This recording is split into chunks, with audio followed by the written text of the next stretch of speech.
Hola, ¿cómo les va? ¿Cómo los llevan? Acá en Manchester hay un sol radiante, así que les mando un poquito de sol, estén donde estén, para acompañar la lectura de hoy.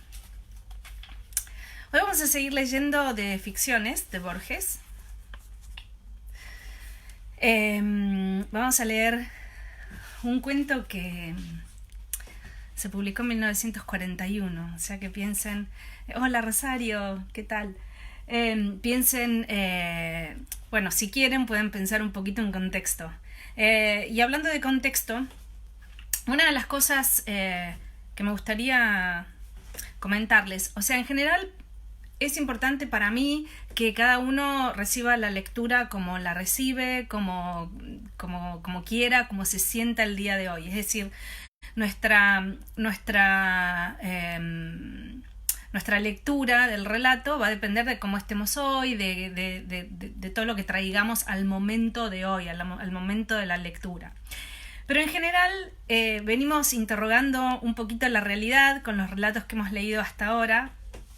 Borges viene haciéndonos preguntas acerca de qué es real, qué es falso, qué es auténtico, qué es original, qué es reproducción. Y en última instancia, ¿qué importa? Esa es la pregunta más importante, ¿qué importa? ¿Y quién nos dice a nosotros qué es lo real? ¿Qué es real y qué no es real? ¿Quién nos dice a nosotros? ¿Y hasta qué punto aceptamos nosotros ese dictamen de que algo es real o no? Esas son preguntas importantes a tener en cuenta a la hora de abrirnos a las preguntas que nos hace Borges, que nos propone Borges o que nos proponen los textos de Borges. Y hablando un poquito de contexto, yo les dije que este relato se publicó en 1941, sacan un poquitito la cuenta de qué andaba pasando en esa época. Una de las características de la escritura de Borges es que hay varios elementos que hacen a la estructura del relato, al formato del relato. En Borges hay notas al pie, es muy común, ustedes me van a haber escuchado mientras voy leyendo que digo nota al pie y después vuelvo al texto, muchas notas al pie. Y atenti a eso, a las notas al pie, atenti a los epígrafes, a las postdatas, y también a las referencias tanto literarias como históricas como eruditas de todo tipo, ¿no? Que también juegan este juego de qué es real y qué no es real. Esto también es importante. Y recuerden también que se trata de jugar, de participar en el juego e ir desarrollando las reglas a medida que vamos jugando, más o menos. Buenísimo. Hoy les voy a leer un relato que tiene varios de estos elementos y, bueno, otra cosa que no mencioné recién tiene que ver con el relato dentro del relato o maneras de enmarcar el relato. A veces los relatos están enmarcados de modo que el relato central, entre comillas, ocurre dentro de, por ejemplo, un manuscrito que se ha encontrado que empieza por la mitad, o una carta, o como en Tlón, por ejemplo, una entrada en una enciclopedia. Siempre o muchas veces los relatos de Borges son parte de otra cosa. Entonces eso también es importante a tener en cuenta. Con Borges el formato, digamos, los marcos, todo, la estructura, digamos, la arquitectura del relato también es importante. Y recordemos también que somos nosotros los que venimos a habitar esa estructura, los que venimos a habitar esa arquitectura, ¿no? Y nosotros decidimos cómo recorremos ese espacio, cómo lo habitamos, ¿no? Recordemos que una de las cosas más fascinantes de la literatura es que nos permite narrarnos a nosotros mismos y que nosotros narremos. Y los espacios en la literatura funcionan de ese modo, ¿no? Nos narran y nosotros los narramos. Buenísimo, acá estamos en un relato donde los espacios son muy importantes, el espacio es muy importante y venimos y siguiendo con esa interrogación de la realidad, ahora nos enfocamos o seguimos enfocándonos en lo que habíamos hecho con la Biblioteca de Babel, que es la interrogación del espacio, bueno, además de la interrogación del tiempo, la interrogación del espacio. Nada, me dejo de de hablar y me pongo a leer. El jardín de senderos que se bifurcan, dedicado a Victorio Campo. En la página 242 de la Historia de la Guerra Europea, de Little Heart, se lee que una ofensiva de 13 divisiones británicas, apoyadas por 1.400 piezas de artillería contra la línea Sarre-Montauban, había sido planeada para el 24 de julio de 1916 y debió postergarse hasta la mañana del día 29. Las lluvias torrenciales, anota el capitán Little Heart, provocaron esa demora, nada significativa, por cierto. La siguiente declaración, dictada, releída y firmada por el doctor Yutsun, antiguo catedrático de inglés en la Hochschule de Tsingtao, arroja una insospechada luz sobre el caso. Faltan las 2 páginas iniciales. Y colgué el tubo. Inmediatamente después reconocí la voz que había contestado en alemán. Era la del capitán Richard Madden. Madden, en el departamento de Victor Runeberg, quería decir el fin de nuestros afanes, y, por eso parecía muy secundario, o debía parecérmelo, también de nuestras vidas.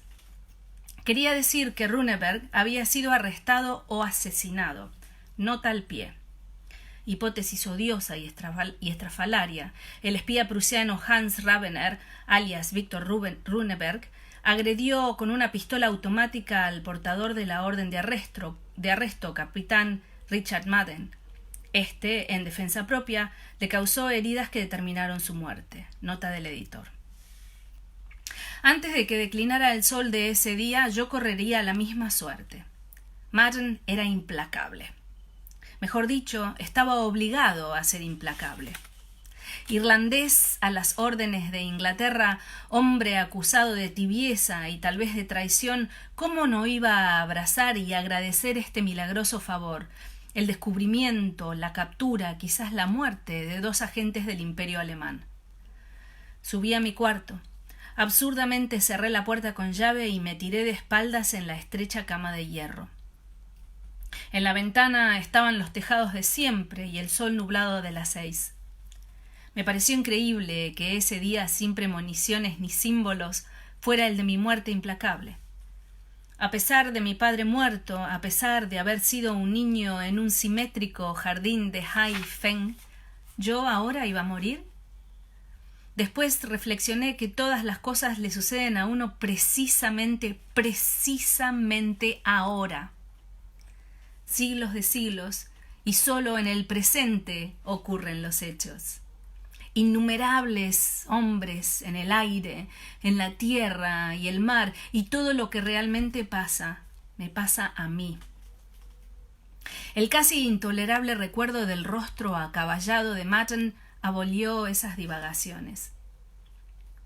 En mitad de mi odio y de mi terror, ahora no me importa hablar de terror, ahora que he burlado a Richard Madden, ahora que mi garganta anhela la cuerda, pensé que ese guerrero tumultuoso y sin duda feliz no sospechaba que yo poseía el secreto. El nombre del preciso lugar del nuevo parque de artillería británico sobre el Ancre. Un pájaro rayó el cielo gris y ciegamente lo traduje en un aeroplano, y a ese aeroplano en muchos, en el cielo francés, aniquilando el parque de artillería con bombas verticales. Si mi boca, antes que la deshiciera un balazo, pudiera gritar ese nombre de modo que lo oyeran en Alemania. Mi voz humana era muy pobre. ¿Cómo hacerla llegar al oído del jefe? Al oído de aquel hombre enfermo y odioso que no sabía de Runeberg y de mí, sino que estábamos en Staffordshire y que en vano esperaba noticias nuestras en su árida oficina de Berlín, examinando infinitamente periódicos. Dije en voz alta: «Debo huir». Me incorporé sin ruido, en una inútil perfección de silencio, como si Madden ya estuviera acechándome. Algo, tal vez la mera ostentación de probar que mis recursos eran nulos, me hizo revisar mis bolsillos. Encontré lo que sabía que iba a encontrar: el reloj norteamericano, la cadena de níquel y la moneda cuadrangular, el llavero con las comprometedoras llaves inútiles del departamento de Runeberg, la libreta, una carta que resolví destruir inmediatamente y que no destruí, el falso pasaporte, una corona, 2 chelines y unos peniques, el lápiz rojo azul, el pañuelo, el revólver con una bala. Absurdamente lo empuñé y sopesé para darme valor. Vagamente pensé que un pistoletazo puede oírse muy lejos. En 10 minutos mi plan estaba maduro. La guía telefónica me dio el nombre de la única persona capaz de transmitir mi noticia. Vivía en un suburbio de Fenton, a menos de media hora de tren. Soy un hombre cobarde. Ahora lo digo, ahora que he llevado a término un plan que nadie no calificará de arriesgado. Yo sé que fue terrible su ejecución. No lo hice por Alemania, no. Nada me importa un país bárbaro que me ha obligado a la abyección de ser espía. Además, yo sé de un hombre de Inglaterra, un hombre modesto, que para mí no es menos que Goethe. Arriba de 1 hora no hablé con él, pero durante 1 hora fue Goethe.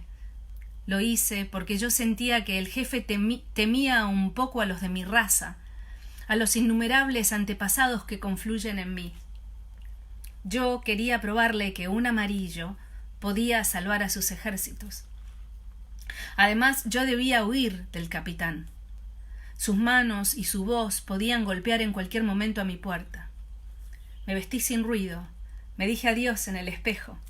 Bajé, escudriñé la calle tranquila y salí. La estación no distaba mucho de casa, pero juzgué preferible tomar un coche. Arguí que así corría menos peligro de ser reconocido. El hecho es que en la calle desierta me sentí visible y vulnerable infinitamente. Recuerdo que le dije al cochero que se detuviera un poco antes de la entrada central. Bajé con lentitud voluntaria y casi penosa. Iba a la aldea de Ashgrove, pero saqué un pasaje para una estación más lejana. El tren salía dentro de muy pocos minutos, a las 8:50. Me apresuré. El próximo saldría a las 9:30. No había casi nadie en el andén.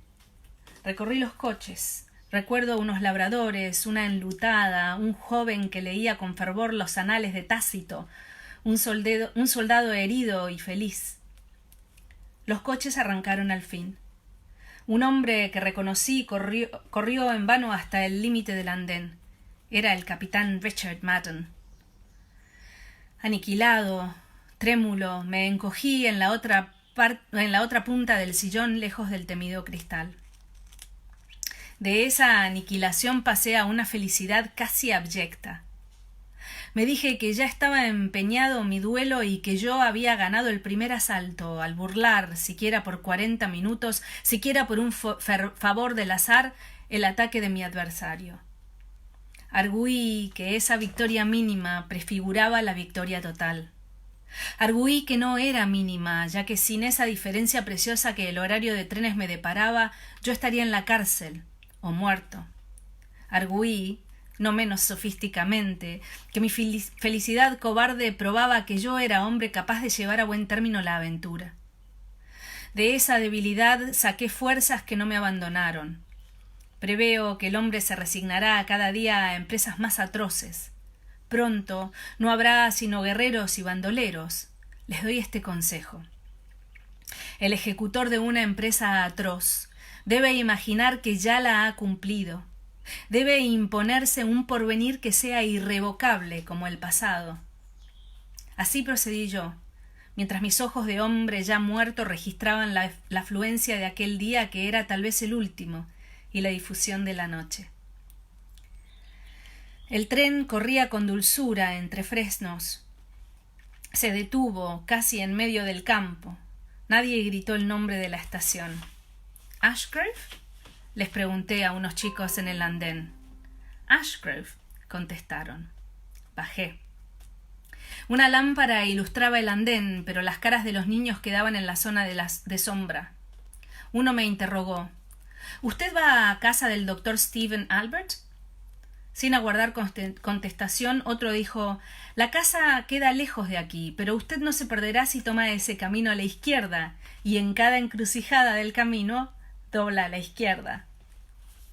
Les arrojé una moneda, la última. Bajé unos escalones de piedra y entré en el solitario camino. Lentamente, bajaba. Era de tierra elemental. Arriba se confundían las ramas. La luna baja y circular parecía acompañarme. Por un instante pensé que Richard Madden había penetrado de algún modo mi desesperado propósito.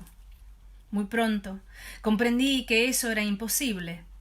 El consejo de siempre doblar a la izquierda me recordó que tal era el procedimiento común para descubrir el patio central de ciertos laberintos. Algo entiendo de laberintos. No en vano soy bisnieto de aquel Tsui Pen, que fue gobernador de Yunnan y que renunció al poder temporal para escribir una novela que fuera todavía más populosa que el Hun Lu Men, y para edificar un laberinto en el que se perdieran todos los hombres. 13 años dedicó a esas heterogéneas fatigas, pero la mano de un forastero lo asesinó, y su novela era insensata y nadie encontró el laberinto. Bajo los árboles ingleses medité en ese laberinto perdido. Lo imaginé inviolado y perfecto en la cumbre secreta de una montaña. Lo imaginé borrado por arrozales o debajo del agua. Lo imaginé infinito, no ya de kioscos ochavados y de sendas que vuelven, sino de ríos y provincias y reinos. Pensé en un laberinto de laberintos, en un sinuoso laberinto creciente que abarca el pasado y el porvenir y que implicara de algún modo los astros. Absorto en esas ilusorias imágenes, olvidé mi destino de perseguido. Me sentí por un tiempo indeterminado percibidor abstracto del mundo. El vago y vivo campo, la luna, los restos de la tarde, obraron en mí, asimismo el declive que eliminaba cualquier posibilidad de cansancio. La tarde era íntima, infinita. El camino bajaba y se bifurcaba entre las ya confusas praderas. Una música aguda y como silábica se aproximaba y se alejaba en el vaivén del viento, empañada de hojas y de distancia. Pensé que un hombre puede ser enemigo de otros hombres, de otros momentos de otros hombres, pero no de un país. No de luciérnagas, palabras, jardines, cursos de agua, ponientes. Llegué así a un alto portón herrumbrado. Entre las rejas descifré una alameda y una especie de pabellón. Comprendí de pronto dos cosas. La primera trivial y la segunda casi increíble. La música venía del pabellón. La música era china. Por eso yo la había aceptado con plenitud sin prestarle atención. No recuerdo si había una campana o un timbre o si llamé golpeando las manos. El chisporroteo de la música prosiguió. Pero del fondo de la íntima casa un farol se acercaba. Un farol que rayaban y a ratos anulaban los troncos, un farol de papel que tenía la forma de los tambores y el color de la luna. Lo traía un hombre alto. No vi su rostro, porque me cegaba la luz. Abrió el portón y dijo lentamente en mi idioma: «Veo que el piadoso Xi Peng se empeña en corregir mi soledad. Usted sin duda querrá ver el jardín».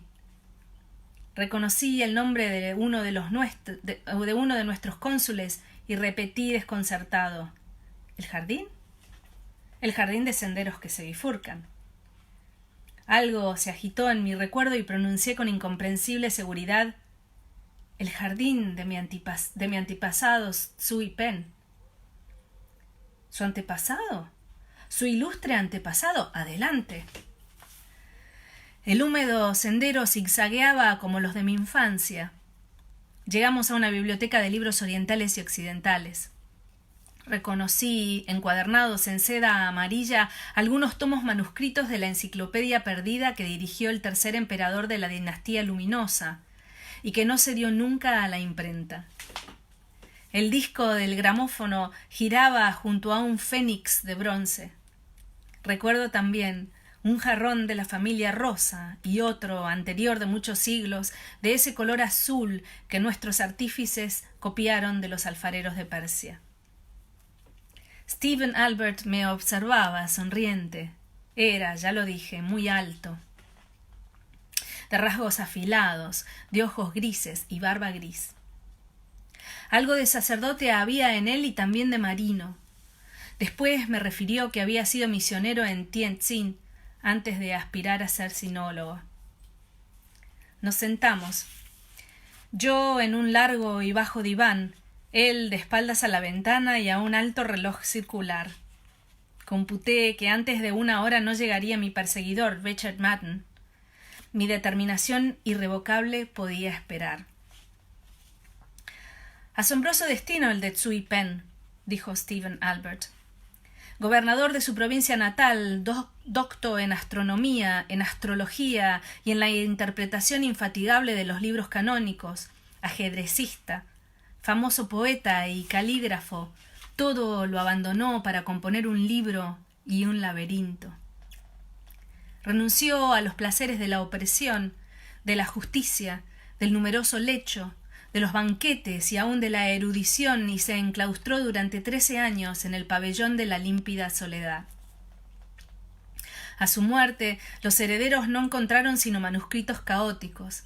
La familia, como usted acaso no ignora, quiso adjudicarlos al fuego, pero su albacea, un monje taoísta o budista, insistió en la publicación. Los de la sangre de Tsui Pen, repliqué, seguimos execrando a ese monje. Esa publicación fue insensata. El libro es un acervo indeciso de borradores contradictorios. Lo he examinado alguna vez. En el 3er capítulo muere el héroe, en el 4 está vivo. En cuanto a la otra empresa de Tsui Pen, a su laberinto, aquí está el laberinto, dijo indicándome un alto escritorio laqueado. Un laberinto de marfil, exclamé. Un laberinto mínimo. Un laberinto de símbolos, corrigió. Un invisible laberinto de tiempo. A mí, bárbaro inglés, me ha sido deparado revelar ese misterio diáfano. Al cabo de más de 100 años los pormenores son irrecuperables, pero no es difícil conjeturar lo que sucedió. Tsui Pen diría una vez, me retiro a escribir un libro, y otra, me retiro a construir un laberinto. Todos imaginamos 2 obras. Nadie pensó que libro y laberinto eran un solo objeto. El pabellón de la límpida soledad se erguía en el centro de un jardín tal vez intrincado. El hecho puede haber sugerido a los hombres un laberinto físico. Tsui Pen murió. Nadie en las dilatadas tierras que fueron suyas dio con el laberinto. La confusión de la novela me sugirió que ese era el laberinto. 2 circunstancias me dieron la recta solución del problema. Una, la curiosa leyenda de que Tsui Pen se había propuesto un laberinto que fuera estrictamente infinito. Otra, un fragmento de una carta que descubrí. Albert se levantó. Me dio por unos instantes la espalda. Abrió un cajón del áureo y renegrido escritorio. Volvió con un papel antes carmesí, ahora rosado y tenue y cuadriculado. Era justo el renombre caligráfico de Tsui Pen. Leí con incomprensión y fervor estas palabras que con minucioso pincel redactó un hombre de mi sangre. Dejo a los varios porvenires, no a todos, mi jardín de senderos que se bifurcan. Devolví en silencio la hoja. Albert prosiguió. Antes de exhumar esta carta yo me había preguntado de qué manera un libro puede ser infinito. No conjeturé otro procedimiento que el de un volumen cíclico, circular. Un volumen cuya última página fuera idéntica a la primera, con posibilidad de continuar indefinidamente. Recordé también esa noche que está en el centro de las 1001 noches, cuando la reina Scheherazade, por una mágica distracción del copista, se pone a referir textualmente la historia de las 1001 noches, con riesgo de llegar otra vez a la noche en que la refiere y así hasta el infinito. Imaginé también una obra platónica, hereditaria, transmitida de padre a hijo, en la que cada nuevo individuo agregara un capítulo o corrigiera con piadoso cuidado la página de los mayores. Esas conjeturas me distrajeron, pero ninguna parecía corresponder siquiera de un modo remoto a los contradictorios capítulos de Tsui Pen. En esa perplejidad me remitieron de Oxford el manuscrito que usted ha examinado. Me detuve, como es natural, en la frase «Dejo a los varios porvenires, no a todos, mi jardín de senderos que se bifurcan». Casi en el acto comprendí. El jardín de senderos que se bifurcan era la novela caótica. La frase «varios porvenires, no a todos» me sugirió la imagen de la bifurcación en el tiempo, no en el espacio. La relectura general de la obra confirmó esa teoría. En todas las ficciones, cada vez que un hombre se enfrenta con diversas alternativas, opta por una y elimina las otras. En la del casi inextricable Tsui Pen, opta simultáneamente por todas. Crea, así, diversos porvenires, diversos tiempos, que también proliferan y se bifurcan. De ahí las contradicciones de la novela. Fang, digamos, tiene un secreto. Un desconocido llama a su puerta. Fang resuelve matarlo. Naturalmente, hay varios desenlaces posibles. Fang puede matar al intruso. El intruso puede matar a Fang. Ambos pueden salvarse. Ambos pueden morir, etc. En la obra de Tsui Pen, todos los desenlaces ocurren. Cada uno es el punto de partida de otras bifurcaciones. Alguna vez los senderos de ese laberinto convergen. Por ejemplo, usted llega a esta casa, pero en uno de los pasados posibles usted es mi enemigo, en otro es mi amigo. Si se resigna usted a mi pronunciación incurable, leeremos unas páginas. Su rostro en el vívido círculo de la lámpara era sin duda el de un anciano, pero con algo inquebrantable y aún inmortal. Leyó con lenta precisión 2 redacciones de un mismo capítulo épico. En la primera, un ejército marcha hacia una batalla a través de una montaña desierta. El horror de las piedras y de la sombra le hace menospreciar la vida y logra con facilidad la victoria. En la segunda, el mismo ejército atraviesa un palacio en el que hay una fiesta. La resplandeciente batalla les parece una continuación de la fiesta y logran la victoria. Yo oía con decente veneración esas viejas ficciones, acaso menos admirables que el hecho de que las hubiera ideado mi sangre y de que un hombre de un imperio remoto me las restituyera en el curso de una desesperada aventura en una isla occidental. Recuerdo las palabras finales, repetidas en cada redacción como un mandamiento secreto. Así combatieron los héroes, tranquilo el admirable corazón, violenta la espada, resignados a matar y a morir. Desde ese instante sentí a mi alrededor y en mi oscuro cuerpo una invisible, intangible pululación. No la pululación de los divergentes, paralelos y finalmente coalescentes ejércitos, sino una agitación más inaccesible, más íntima, y que ellos de algún modo prefiguraban. Stephen Albert prosiguió. No creo que su ilustre antepasado jugara ociosamente a las variaciones. No juzgo inverosímil que sacrificara 13 años a la infinita ejecución de un experimento retórico. En su país, la novela es un género subalterno. En aquel tiempo era un género despreciable. Tsui Pen fue un novelista genial, pero también fue un hombre de letras que sin duda no se consideró un mero novelista. El testimonio de sus contemporáneos proclama, y harto lo confirma su vida, sus aficiones metafísicas, místicas. La controversia filosófica usurpa buena parte de su novela. Sé que de todos los problemas, ninguno lo inquietó y lo trabajó como el abismal problema del tiempo. Ahora bien, Ese es el único problema que no figura en las páginas del jardín. Ni siquiera usa la palabra que quiere decir tiempo. ¿Cómo se explica a usted esa voluntaria omisión? Propuse varias soluciones, todas insuficientes. Las discutimos. Al fin Stephen Albert me dijo: en una adivinanza cuyo tema es el ajedrez, ¿cuál es la única palabra prohibida? Reflexioné un momento y repuse: la palabra ajedrez. Precisamente, dijo Albert. El jardín de senderos que se bifurcan es una enorme adivinanza o parábola cuyo tema es el tiempo. Esa causa recóndita le prohíbe la mención de su nombre. Omitir siempre una palabra, recurrir a metáforas ineptas y a perífrasis evidentes es quizá el modo más enfático de indicarla. Es el modo tortuoso que prefirió en cada uno de los meandros de su infatigable novela El oblicuo Tsui Pen. He confrontado centenares de manuscritos. He corregido los errores que la negligencia de los copistas ha introducido. He conjeturado el plan de ese caos. He creído restablecer el orden primordial. He traducido la obra entera. Me consta que no emplea una sola vez la palabra tiempo. La explicación es obvia.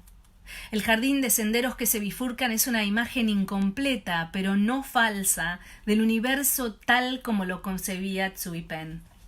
A diferencia de Newton y Schopenhauer, su antepasado no creía en un tiempo uniforme, absoluto. Creía en infinitas series de tiempos, en una red creciente y vertiginosa de tiempos divergentes, convergentes y paralelos. Esa trama de tiempos que se aproximan, se bifurcan, se cortan o que secularmente se ignoran abarca todas las posibilidades. No existimos en la mayoría de esos ejemplos. En algunos existe usted y no yo, en otros yo, no usted, en otros los dos. En este, que un favorable azar me depara, usted ha llegado a mi casa. En otro, usted al atravesar el jardín me ha encontrado muerto.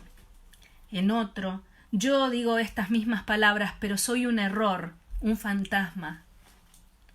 En todos, articulé no sin un temblor, yo agradezco y venero su recreación del jardín de Tsui Pen. No en todos, murmuró con una sonrisa. El tiempo se bifurca perpetuamente hacia los innumerables futuros. En uno de ellos, soy su enemigo. Volví a sentir esa pululación de la que hablé. Me pareció que el húmedo jardín que rodeaba la casa estaba saturado hasta lo infinito de invisibles personas. Esas personas eran Albert y yo, secretos, atareados y multiformes en otras dimensiones de tiempo. Alcé los ojos y la tenue pesadilla se disipó. En el amarillo y negro jardín había un solo hombre, pero ese hombre era fuerte como una estatua, pero ese hombre avanzaba por el sendero y era el capitán Richard Madden. El porvenir ya existe, respondí, pero yo soy su amigo. ¿Puedo examinar de nuevo la carta? Albert se levantó. Alto abrió el cajón del alto escritorio. Me dio por un momento la espalda. Yo había preparado el revólver. Disparé con sumo cuidado. Albert se desplomó sin una queja inmediatamente. Yo juro que su muerte fue instantánea, una fulminación. Lo demás es irreal, insignificante. Madden irrumpió, me arrestó. He sido condenado a la horca. Abominablemente he vencido. He comunicado a Berlín el secreto nombre de la ciudad que deben atacar. Ayer la bombardearon. Lo leí en los mismos periódicos que propusieron a Inglaterra el enigma de que el sabio sinólogo Stephen Albert muriera asesinado por un desconocido, Yu Tsun. El jefe ha descifrado ese enigma.